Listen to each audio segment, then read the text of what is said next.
ये कुछ क्लिप्स ना ईद वाले दिन के थे, जब ईसा और मलाइका तैयार हुई तो बाद में अपना फ़ोटोशूट करवा रही थी। तो इतनी तेज़ धूप थी, फिर भी बच्चे इतने खुश थे और अपना वीडियो शूट भी कंप्लीट किया और फ़ोटोशूट भी करवा लिया। तो ये आज का व्लॉग है, यहाँ से स्टार्ट हो रहा था। सुबह उठ के ना बच्चे ज़रा छुट्टियाँ हैं तो लेट उठते हैं, तो मुझे होता है कि जितना जल्दी हो सके ना, गर्मी जो होती है ना वो ज़्यादा तेज़ हो जाती है, तो धूप तेज़ होने से पहले मुझे होता है कि जल्दी से काम जो है ना वो ख़त्म हो जाए। तो सबसे पहले जो है ना मैं बाहर सेहन वॉश कर रही थी, उसके साथ ही जो है ना मैंने बेसन वगैरह और सारे छोटे छोटे काम जो है ना वो बाहर के कंप्लीट किए हैं। तो यहाँ पे जो है ना पानी के साथ मैं सेहन वॉश कर रही थी, क्योंकि हल्की हल्की मिट्टी जो है ना वो हवा वगैरह चलती है तो आ जाती है। तो सेहन अगर जल्दी से वॉश कर लिया जाए ना और सुबह ठंडे टाइम अगर काम कर लिया जाए ना तो गर्मी का इतना एहसास नहीं होता।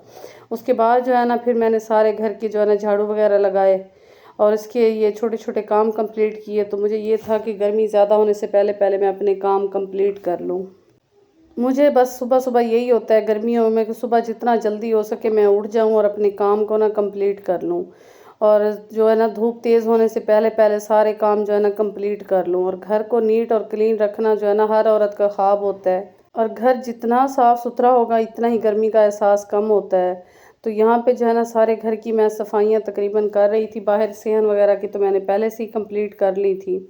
और यहाँ पे तकरीबन सारी सफाइयाँ कंप्लीट करके उसके बाद जो है ना मैंने जो बर्तन वॉश कर लिए थे। अच्छा, ये सारे दिन के ना मेरे पास क्लिप्स होते हैं जो मैं रिकॉर्ड करती हूँ, तो मैं उन सारों को मिला के फिर एक दिन का व्लॉग बना के आपके साथ शेयर करती हूँ। आपको मेरी रूटीन कैसी लगती है और मेरे व्लॉग्स कैसे लगते हैं तो कमेंट में ज़रूर बताइएगा। तो आजकल गर्मियाँ जिस तरह बहुत ज़्यादा है, अपना और अपने बच्चों का ख्याल रखिएगा, परिंदों वगैरह का भी ख्याल रखिए। तो यहाँ पे बर्तन जो है ना वो तकरीबन मैंने वॉश कर लिए थे। उसके बाद मैं किचन में आ गई, तो किचन में आज मुझे कुछ ज़्यादा काम नहीं था। यहाँ पे मैंने कलेजी बनानी थी, और कलेजी जो है ना वो जल्दी बन जाती है। मैं उसे सादा तरीके से बनाऊँगी, कुछ ज़्यादा ख़ास नहीं। तो खाना जितना सादा तरीके से बनता है ना और जल्दी भी बन जाता है और अच्छा भी लगता है, और गर्मी में किचन में खड़े होना भी ना एक अजाब से कम नहीं होता। तो यहाँ पे प्याज़ों को भी मैंने काट लिया था। प्याज टमाटर थे 2 बड़े साइज़ के और 2 हरी मिर्चें, इनको ना मैं अच्छे से ब्लेंड कर लूँगी, इनका अच्छा सा पेस्ट बना लूँगी। तो इसके बाद जो है ना पतीले में तकरीबन 1 प्याली ऑयल को मैंने डाल दिया। ऑयल जैसे ही गर्म हुआ तो इसमें स्लाइस की हुई प्याज को मैंने डाल दिया। अब इसको ना ब्राउन होने तक जो है ना अच्छे से हमने पकाना है।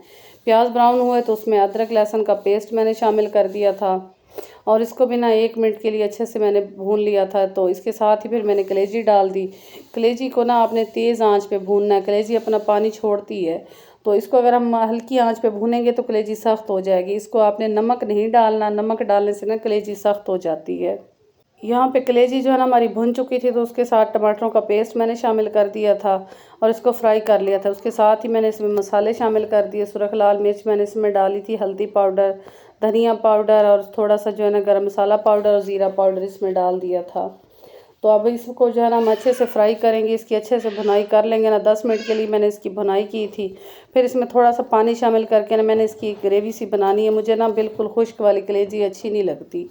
तो यहाँ पे इसको जो है ना मैंने 2 हरी मिर्चें डाल के ना पकने के लिए छोड़ दिया था। तो कलेजी हमारी बन के तैयार थी। उस पर थोड़ी सी मैंने लास्ट में कसूरी मेथी डाल दी थी। तो ये मज़ेदार सा आज का जो मेरा सालन था कलेजी का बन के तैयार था। यहाँ पे साथ में मैंने दूध भी बॉयल कर लिया था और कलेजी का सालन भी बन के तैयार था। तो आज की मेरी वीडियो बस इतनी सी थी। आपको मेरा ब्लॉग कैसे लगा? अच्छा अगर लगे तो वीडियो को लाइक शेयर कमेंट ज़रूर कर दीजिएगा, और अपनी दुआ में याद रखिएगा। तब तक के लिए इजाज़त दें, फिर मिलेंगे नई वीडियो में। अल्लाह हाफिज़।